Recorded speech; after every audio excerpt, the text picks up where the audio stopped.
Siyempre, pag-usapang frozen, hindi mawawala sa listahan natin ng chicken nuggets na paboritong-paborito ng mga bata na baunin sa school. So, ito yung una nating gagawin. At in fairness naman, successful yung paggawa ko nito dahil nagustuhan ng mga bata. So, syempre, gagamitin na natin ang ating pinakamamahal na food processor. So, nagiling lang pala ako ng chicken breast. Tapos, ito, naglagay ako ng konting asin, paminta, tapos, naglagay din ako ng, ano ba ito, nilagay ko na to? Garlic powder.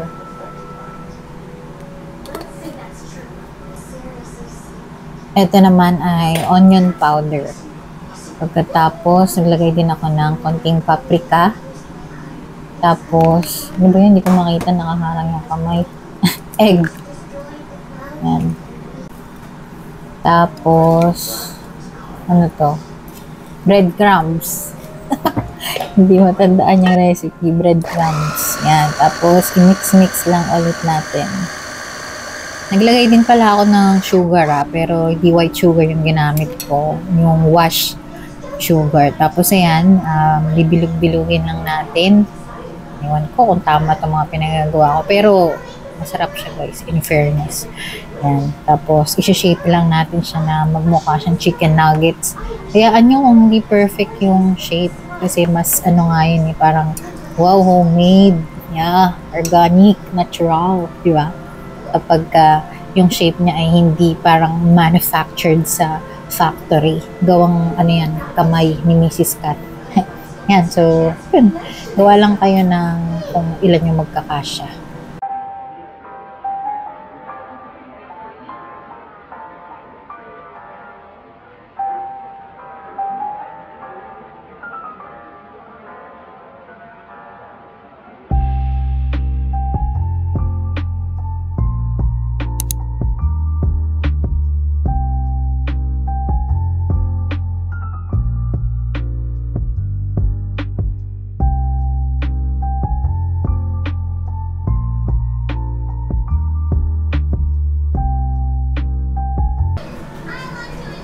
Ayan, nakagawa tayo ng 12 pieces. Tapos, papalamigin muna natin siya sa ref bago natin i-prep.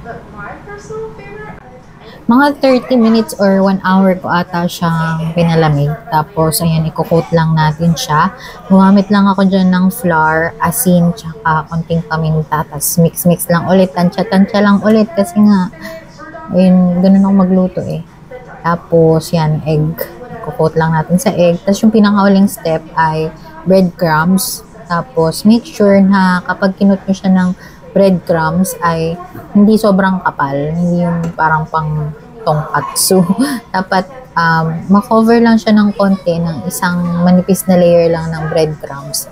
Tapos kung may mga sobrang mga nakaangat or masyadong mataba yung coating ng breadcrumbs, tanggalin nyo lang. Yan. Punasan nyo.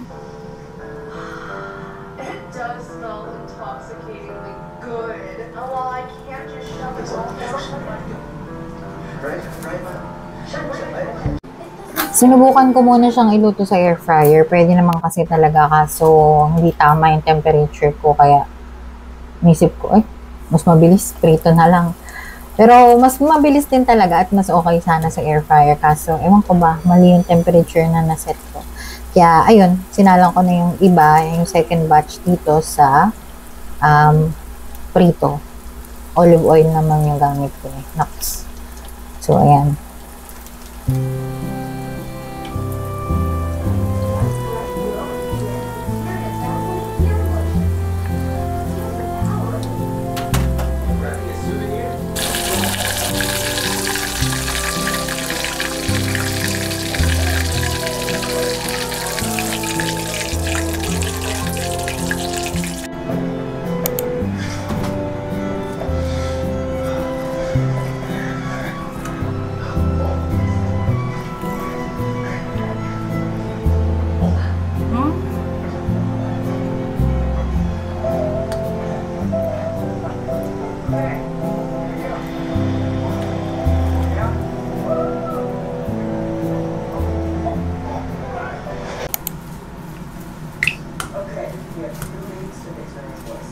Okay, so syempre kung may manok tayo, meron din tayo dapat pork para iba-iba naman. So ito, tocino, muna ko ng pork, tapos brown sugar, tapos ilan yung natirang ketchup. Mga ano siguro yan, 1/4 cup, yan.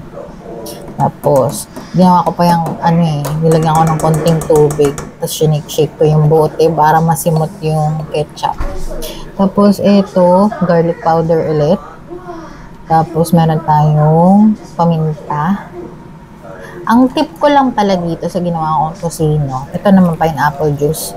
Huwag yung masyadong damihan yung paminta kasi yun yung isa sa nalasahan ko. Masarap siya.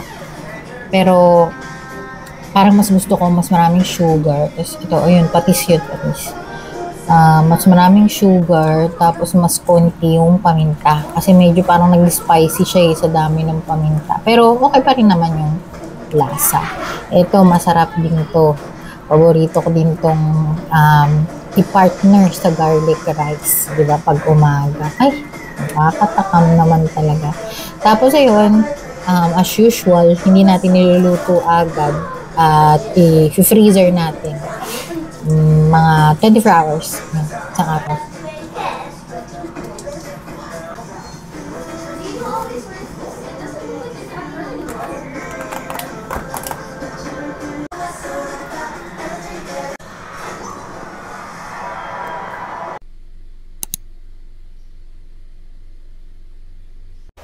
So, next day na marinate na natin siya ng mga 24 hours. Ganun. So, try na natin. Medyo makapal yung karne natin kumpara dun sa mga binibenta sa grocery na frozen. So, gusto ko muna siyang pakuluin bago ko siya i-fry talaga. Para sigurado tayong lutong-luto at malambot yung ating tocino. At effective naman, lambot niya nung tinikman ko na.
Shalom.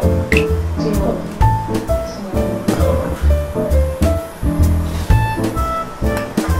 You were speaking Egyptian. I lived there when I was a boy. Where is that? We had to be back then. I was 2 years old because I had a time. During the massacre of the innocents. I did. I know the story. Herod let every child in the area under the age of 2 killed.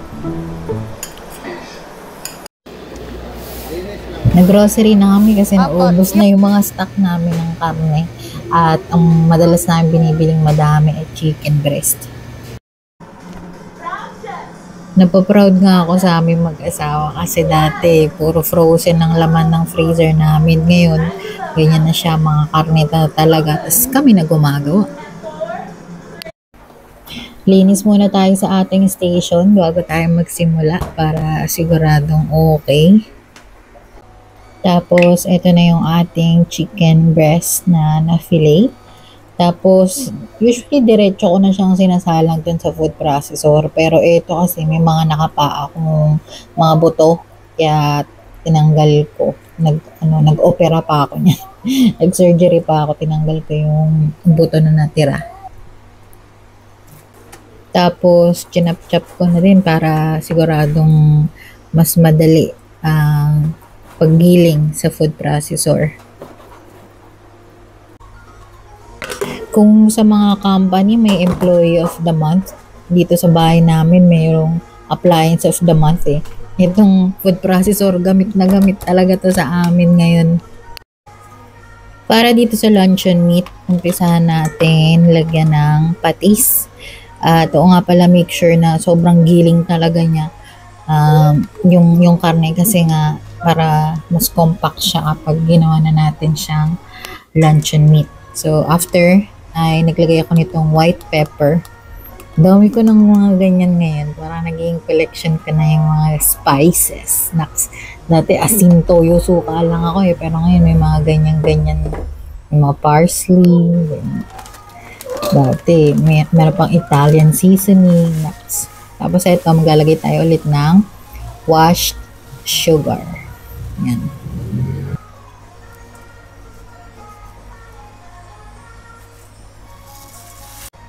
Tapos ito, cornstarch para magdikit-dikit sila. Ito, medyo nagsisi ako nung nilagay ko ito eh. Naging sinabawan eh. Dapat konti-konti lang or kahit wag na kung kaya namang ma-bind siya together.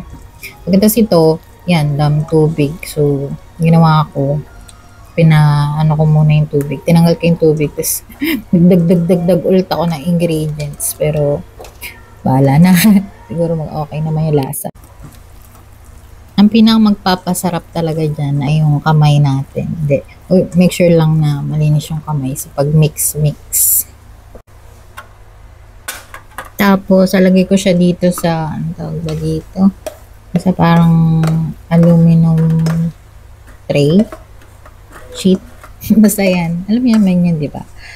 Ano ba naman tong cooking vlog na to? Pasensya na kayo. Hindi talaga ako magaling magluto tsaka mag-ganyan-ganyan instructions. Pero, nagigets nyo naman ako, di ba?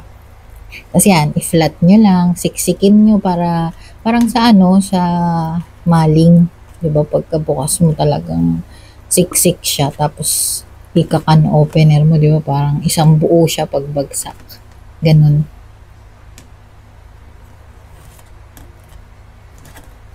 Tapos, i-rep lang ulit muna bago iluto. Ayan, para mas compact siya.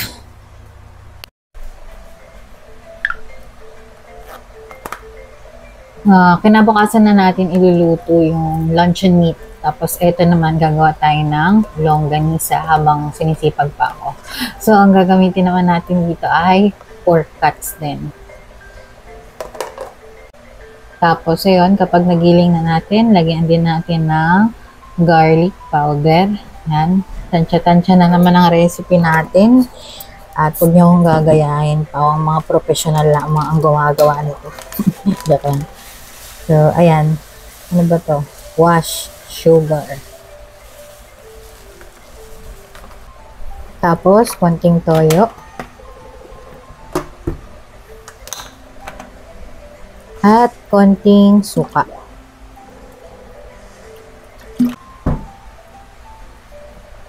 At paminta. Halos pare-parehas lang yung mga ingredients no, sa mga ginagawang ganito. Tapos pinch of salt lang. Ewan ko ba, sabi sa recipe, may toyo na nga, tapos lalagyan pa ng asin. Tapos mix-mix na. Yung mga recipe na ginawa ko dito, kinuha ko lang yan sa online. At ayun, marirecommend ko lang siguro next time. Dapat. Kasi kaya ako tansya-tansya ng recipe dahil madalas yung mga recipe online, naka-customize siya for 1 kilo ng chicken breast, kalahating kilo ng pork, mga ganun. Hindi naman ako ganun kadami magluto kung ilan lang talaga yung trip ko. Kasi nga ayoko nagsasayang ng pagkain. So, bago balutin ang longganisa, likpit muna, Clay, as you go. Yan. Hindi madali. Makalat, meal prep. Ayan, so nakapag-set up na ako dito. Ito na ng ating longganisa mix. Tapos meron ako dito wrap. Tapos isang flat na surface. Tapos kung saan natin itatabi yung ating... Naputol pala yung video na yun. So, ayan, gawa na tayo. Ayan. Ano bang ginawa ko? Ayun. So, naglagay ako ng isang kutsara doon sa plastic. Ulitin ko naman yan eh. So, pakita ko na lang ulit sa inyo. Ewan ko, biglang naputol yung video kanina. May para magbalot ng longganisa or meron bang longganisa wrapper.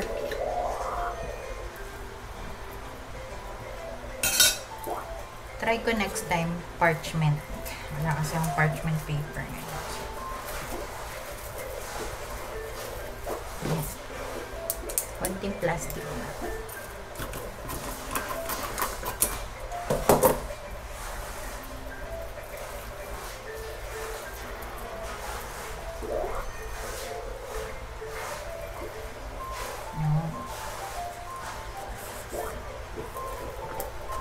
Okay, so ito na yung ating mga longganisa. Nakagawa lang ako ng mga 9 pieces. Okay na yan. So, ilalagay ko muna siya sa freezer. Good morning. It's a new day.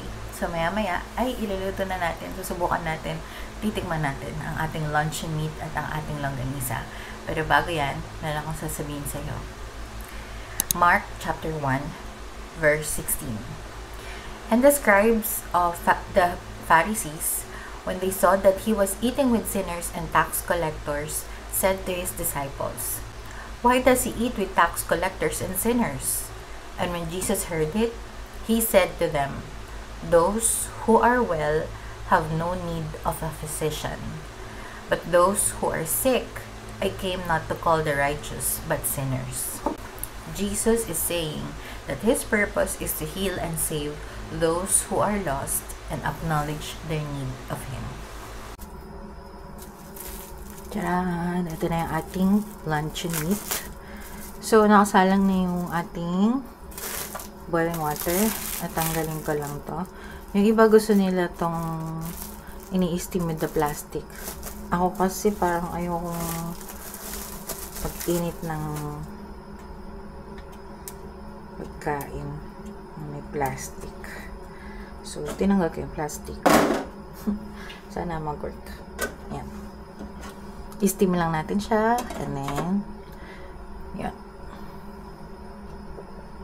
So far, eto na yung ating maling. Hindi ko alam ba't nagiging puti siya. Pero, ayun na siya.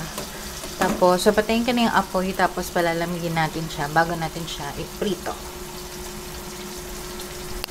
So, habang ini-steam natin itong ating luncheon meat, magpiprito naman tayo ng longganisa.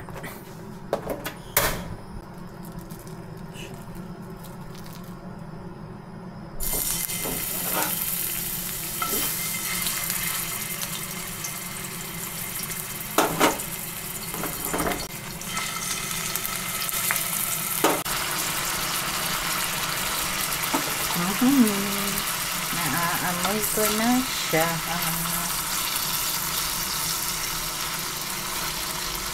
Ito na yung luncheon meat natin. Ayan, hinati ko na. Ayan, piprito natin tong 4. Medyo hindi pa luto tong ibang part. Ayan. So, steam nyo maigi pala. Bago nyo, ayan o. Ibabalik ko yan sa steam. Pero ipiprito ko na to kasi excited na ako eh.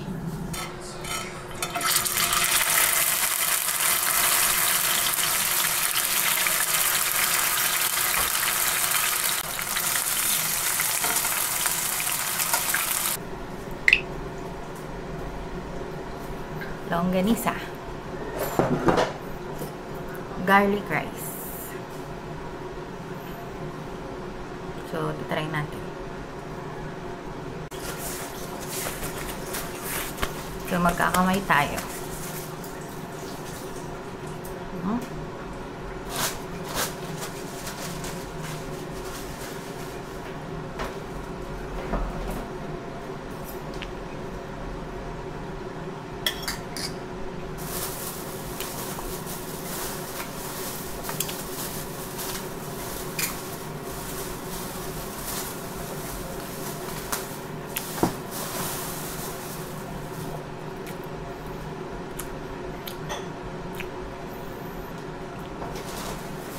Parang wala masyadong lasa.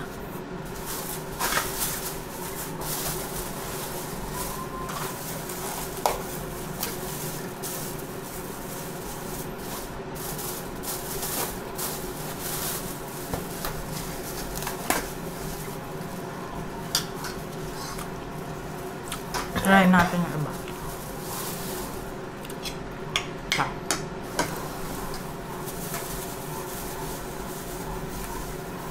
Ito medyo may lasa.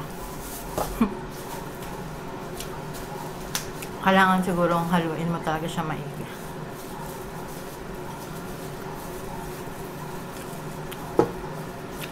Okay naman. Siguro mag-a-adjust lang ako ng mas masarap siya pag mas maraming bawang. Tapos mas damihan pa yung ibang ingredients. Kasi medyo matabang siya ng konti. Kagaya nung isa kanina, medyo matabang. So, yun. Pero ito, malasa. Ito siya. At ito naman yung ating huli. Ay, ba yan? Yan. Yung tinry natin gumawa ng luncheon meat maling. Pero yung gawa natin, luncheon meat mali. So, try natin. Siyempre, dapat may ketchup. Siya. Iba itsura niya. Kasi chicken yung ginamit ko. Pero, mas maganda siguro kung gagamitin yung pork. Para ano siya, mukha talaga siyang ham.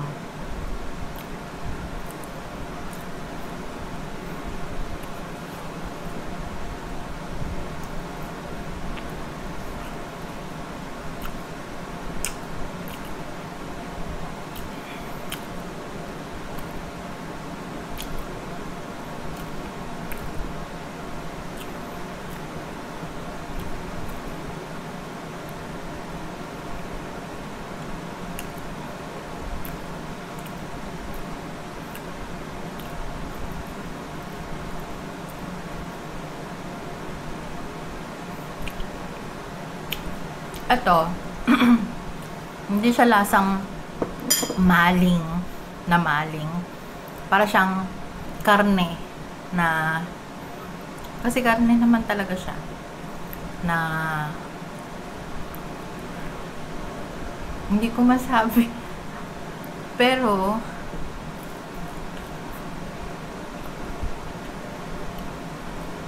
tinitikman ko kasi tapos nagtry kong imagine na maling. Merong lasang maling, pero siguro dahil chicken, kaya hindi ganun yung bounce niya. Masarap siguro tong pork. Ewan ko ba ba't chicken yung ginamit ko. Try natin with kanin.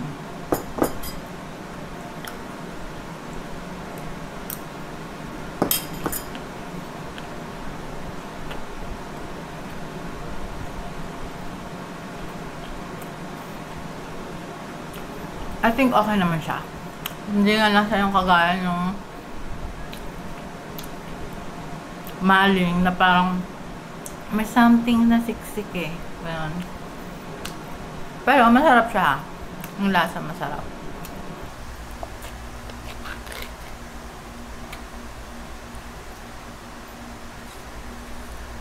Kain. So, what's my verdict sa dahil vlog ko to, ako na yung nagluto, ako pa yung magja-judge. Wala tayong budget, mag-hire ng mga critics. Yan. So, yung una nating ginawa, yung chicken nuggets. Talaga mic drop doon. Okay yun sa akin. At, malamang sa malamang ay uulitin ko pa rin talaga yung recipe na yun. Kaya nga lang, tansya-tansya yung recipe ko. Kaya, sana ma-remake ko siya, diba? Second, yung pork tocino. Sa pork tocino, okay din siya. Yung lasa niya sa akin, okay din siya. Pero siguro medyo babawasan ko ng paminta. Tapos, titingnan ko kung paano yung pwedeng gawin para mas, siguro mas liliitan ko yung cuts. Yan. Tapos pipit-pitin ko bago ko i-marinate. Pero okay din siya. So, 1 point. Sa chicken nuggets, 1 point. Sa pork tocino. Next is the longganisa. 0.5 lang. Pwede ba yun? Yung score ko, 0.5. Ewan ko kasi, dati nag-try din ako gumawa ng longganisa. Okay naman yung lasa, pero yung longganisa kasi sa mga grocery, parang may something, hindi sila karning-karne. So, i-figure out ko pa kung paano yun. Kasi pag nagluluto ako ng homemade, kagaya ng longganisa, lasang-lasa mo yung karne na basta parang yung sa grocery kasi may konting daya. So, kailangan ko matutunan kung paano yung daya na yun. Baka kailangan kong damihan ng breadcrumbs, gano'n. Pero yung lasa ng longganisa, okay naman siya. Medyo lang, matabang ng konti. Next, yung pinakahuli natin yung luncheon meat maling na naging mali. Hindi. Okay naman din yung, syempre luto ko yun, so okay lahat. Hindi, wait lang. Sipin ko. So, una dapat ginamit ko ay pork para mamink-mink siya. Kasi nga, diba, pork. Tapos, yung pag-steam niya, kailangan lutong-luto hanggang loob. Tapos, huwag akong magtansya-tansya ng ng recipe ko. Pero, siguro sa susunod kaya ko na yun. Pero itatry ko pa rin lahat, gawin yan lahat. Pero nakakapagod gumawa ng frozen goods, 'di ba? So, ang lesson natin for today ay nakakapagod siya. So, bumili na lang kayo. Joke lang. So, ayun. Pag nag-subscribe kayo sa channel ko, makikita nyo, itatry ko talagang gumawa ulit-ulitin yung recipe. Tapos kapag okay ko na siya, share ko na sa inyo yung exact recipe. So, ayun. Don't forget to heal your gut. Ano ba? Wala nang masabing ibang inspirational quote. Kung ano-ano na lang. So, ayun lang. Thank you. Kain.